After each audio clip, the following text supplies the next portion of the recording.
안녕하세요. 윤활유 박사 닥터 K 김보은입니다. We gonna take it, gonna take it, gonna take it, gonna take it, gonna take it, gonna take it. 오늘 영상에서 다뤄볼 주제는 윤활유의 역사입니다. History of Lubricants. 여러분은 윤활유 하면 어떤 것들이 가장 먼저 떠오르세요? 엔진 오일, 미션 오일, 기어 오일 이런 것들이 떠오르시죠? 바디 오일이요? 물론 바디 오일도 윤활유입니다. 미끄럽죠? 자, 기타 여러 가지 윤활유를 떠오르실 텐데요. 지금으로부터 4,500년 전 고대 이집트 시절에서도 윤활유가 사용되었었습니다. 그 세계 7대 불가사의 중에 피라미드 있지 않습니까? 피라미드의 거석들을 옮길 때에도 윤활유가 사용됐었습니다. 그 거석을 그냥 막 밀었을까요? 절대 그럴 수 없습니다. 거기서도 윤활유가 사용이 됐었었지요. 한마디로 윤활유는 우리가 아는 것보다 훨씬 이전부터 그 용도를 통해 전해져 왔으며 오늘날 우리 주변에도 다양한 분야, 즉 모든 기계장치, 움직이는 이런 부분에 윤활유가 사용된다고 보시면 됩니다. 엔진, 자동차 이런 걸 떠오르시면 되겠죠. 자, 오늘 윤활유의 역사, History of Lubricants 저와 함께 같이 가보시죠. 렛츠고! 윤활유의 시작점으로 거슬러 올라가면 선사시대가 있습니다. 원시시대요? 그를 석기시대라고 말할 수 있죠. 우리가 잘 알고 있듯이 인류가 이 땅에 처음 출현한 때입니다. 당시 그들에게 윤활유의 의미는 무엇이었을까요? 우리처럼 지금처럼 윤활유의 의미였을까요? 그러진 않습니다. 선사시대의 윤활유는 보통 효율적으로 힘을 사용하는, 예를 들면 그들이 사냥을 해서 무거운 짐승을 옮길 때 그냥 옮기긴 너무 힘들죠. 그래서 큰 나뭇잎을 활용을 했고요. 진흙을 밑에 넣고 나뭇잎을 끌면서 이렇게 활용을 했었습니다. 자, 이 나뭇잎을 끄는 것들, 이런 것들을 건조마찰, 즉 고체 윤활의 시초라고 할 수가 있겠고요. 이 밖에 그 짐승의 피나 아니면 타액들을 묻혀서 여러 가지 윤활유를 활용했다고 볼 수가 있겠습니다. 두 번째는 고대 이집트 윤활유입니다. 이집트는 당시 주변 국가들의 생활상을 아득히 뛰어넘는 매우 진보적인 기술력을 갖고 있었습니다. 과학기술, 측량, 농경, 천문학 비롯한 이런 과학기술들이 극도로 발달했던 거대 문명입니다. 저희가 이집트를 생각하면 무엇이 생각이 날까요? 피라미드, 스핑크스 이런 것들이 생각이 나죠. 그러면 그것들이 뚝딱 만들어졌을까요? 그렇지 않습니다. 전혀 그렇지 않아요. 많은 사람들, 노동력을 활용을 해서 큰 돌을 움직였죠. 자, 그림에 보면 사람들이 움직였을 때 중간중간에 윤활유를 운반해서 붓는 이런 자료들이 있습니다. 이게 바로 윤활유죠. 또한 고대 이집트에는 비누를 사용했다는 그런 증거가 있습니다. 자, 비누는 우리가 생각하는 지방의 동물성, 식물성 지방의 수산화나트륨, 어떻게 보면 양잿물이라 그러죠. 양잿물을 넣어서 그거를 끓여서 만들어지는 게 비누입니다.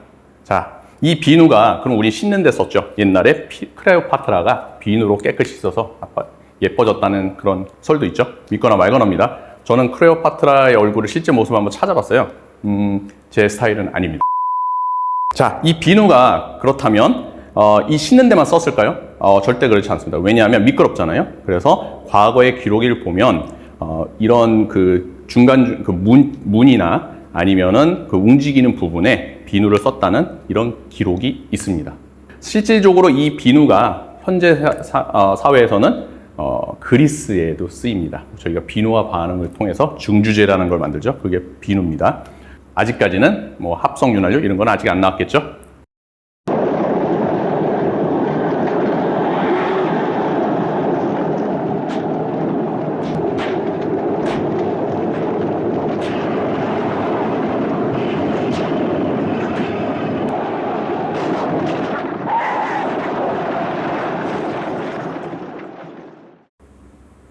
자, 자료에 화면 보셨죠? 영화 배너의 한 장면이었습니다. 저는 어렸을 때 이 영화를 보고요. 굉장히 충격받았어요. 좋게 충격받았습니다. 너무 웅장하고 거대하고 멋있어서요. 그런 기억이 납니다. 지금 보신 이 장면에도 윤활유가 사용되고 있습니다. 자, 장면에서 이 말이 끄는 수레가 나오죠. 전차들이 나옵니다. 이 전차에서도 바퀴가 돌아가고 이 바퀴를 지탱하기 위해서 이 중간에 축이 달려 있습니다. 이 당시에는 금속이 발달하지 않았기 때문에 나무로 된 그런 축이 들어가 있었고요. 축을 막 돌아가면서 윤활유가 안 발라져 있을 때, 윤활유가 없을 때는 마찰열이 어마어마하게 크게 생겨서 이 나무가 타버리는 이런 현상이 생겼습니다. 자, 그러면 매번 이게 만들어야 되잖아요. 그러니까 너무 힘들어서 이 마찰을 줄일 수 있는 방법을 찾았던 게 윤활유를 썼던 겁니다. 이 당시에 동물성 기름, 말하자면 그때 당시에 뭐 양이나 소에서 나오는 그런 동물성 기름들을 모아다가 이걸 굳혔어요. 굳혀서 탈로라는 텔로라고도 하고요. 탈로라는 그런 고체 윤활제를 만들어서 바퀴에다 바르기 시작했습니다.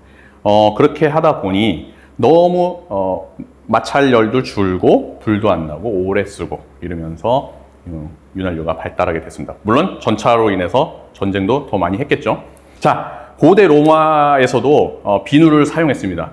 이 비누의 어원이 나오는데요. 우리가 비누라 하면 소비죠. SOAP. 자, 고대 로마 시대의 사포라는 SAPO, 사포라는 그런 언덕이 있습니다. 여기는 이제 태양신에다가 양을 죽여서 태우고 제물을 바치는 이런 장소였는데요. 이 양을 태웠을 때 남는 그런 남은 재들, 이런 재들이 땅 속에 스며들어서 빗물에 식혀서 우리가 말하는 양잿물이라고 그러죠. 이런 것들이 강물을 흘러갔습니다. 자, 그러면 그 기름과 이 양잿물이 섞여서 흘러갔죠. 어느 날 이 강 밑에서 아낙네들이 빨래를 하는데 때가 더 잘 벗겨지는 거예요. 그냥 물보다. 그래서 이게 뭐지? 그랬을 때 요게 발견된 것들이 이게 바로 그 비누입니다. 사포, 소의 어원이라고 생각하고 있습니다. 이 전부터 아까 고대 이집트에도 제가 한번 말씀드렸듯이 이미 비누가 발달했었다고 말씀드렸죠. 하지만 비누의 어원은 고대 로마에서 사포에서 나오게 된 겁니다. 자, 이번에는 중세시대를 가보겠습니다. 중세시대의 대표적인 특징은 상업의 발달, 즉 거래의 발달이죠. 그리고 종교 문화의 발달입니다. 자, 여기서 중요한 거는 상업의 발달인데요. 상업이 발달하기 위해서는 생산량이 증대되어야 하고, 그 다음에 늘어난 생산량은 어떻게 보면 그 마을의 인구수, 즉 마을 사람들의 그런 규모를 뜻하죠. 그래서 중세시대에는 많은 수의 인구를 감당하기 위해서 농경기술, 그 다음에 집을 지어야 되겠죠. 건축기술, 그 다음에 또 여러 걸 운송을 해야 되기 때문에 운송기술들이 한 단계씩 진보하게 됩니다. 중세시대를 배경으로 하는 영화나 드라마를 보시면 이런 것들이 많이 볼 수 있어요. 거대한 성문, 그때 당시에는 뭐 성이 있었잖아요. 성문, 그 다음 교량 막 올려야 되죠. 성문 열고, 그리고 마차, 우리가 막 생각하는 그 전차 말고요. 사륜마차 이런 것들이 많이 보입니다. 이런 것들을 움직이기 위해서는 당연히 윤활제 또는 윤활유가 사용되었겠죠. 단적인 예를 보면, 기록에 보면 그 당시에는 동물성 기름이나 아니면 식물성 기름을 활용을 해서 윤활유로 사용을 했었습니다. 동물성 기름에는 피쉬 오일, 즉 생선, 물고기 오일이죠. 그 다음에 고래 정자로 만든 스펌 오일, 그런 것들이 있었습니다. 또 식물성 오일에는 올리브 오일, 땅콩, 피넛 오일, 유채씨에서 만들어낸 랩시드 오일, 피마자에서 추출한 캐스터 오일, 요즘에도 그런 것들이 있죠.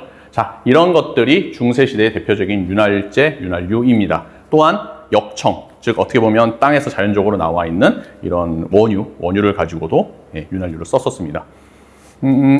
식물성 오일과 동물성 오일을 볼 때 동물성 오일도 많이 활용을 했지만 주로 이때는 구하기 쉬운 식물성 오일도 썼다고 봅니다. 자, 이 중세시대에서는 성문을 열 때 굉장히 힘들게 열었겠죠. 그때 당시에도 기어라는 개념이 조금 있었어요. 그래서 이걸 움직이기 위해서는 그 사이사이에 윤활유를 발라야 했습니다.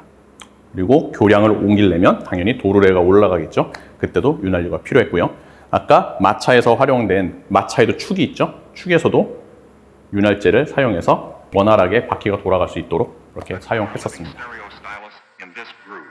문화와 역사, 그리고 과학 기술의 비약적인 발전, 르네상스 시대를 이끌어갔던 대표적인 과학자 레오나르도 다빈치입니다. 맥코이라는 분이 계세요.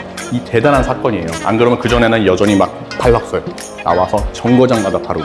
물론 정제되지 않은 석유 자체는 윤활제 역할을 할 수가 없어요. 하지만 그때 당시에는 이걸 몰랐습니다. 불순물도 많고 여러 가지 문제가 있었겠죠.